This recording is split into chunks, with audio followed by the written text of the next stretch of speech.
तर कुंपणानं शेत गिळलं अशी टीका सामनातून करण्यात आली आहे। 2024च्या निवडणुकीत भारताच्या निवडणूक आयोगानं वर्तन सरळ पक्षपाती होतं। भाजपची घोडदौड 110 ते 120 वरच थांबणार होती। आयोगाच्या पक्षपातीपणामुळे 240चा आकडा गाठता आला।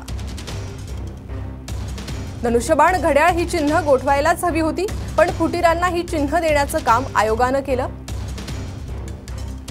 मशाल तुतारी वाजवणाऱ्या माणसालाही आव्हान उभे करण्याचा प्रयत्न झाला। कुंपणानेच शेत खाल्ले असेच हे घडले। तर मुंबईसह देशात किमान 60 ते 70 ठिकाणी अनेक प्रकारचे तांत्रिक घोटाळे करून भाजपनं विजय मिळवले।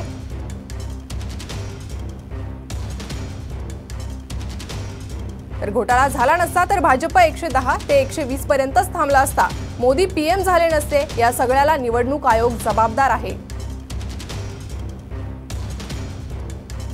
तर सामनातून ही टीका करण्यात आलेली आहे।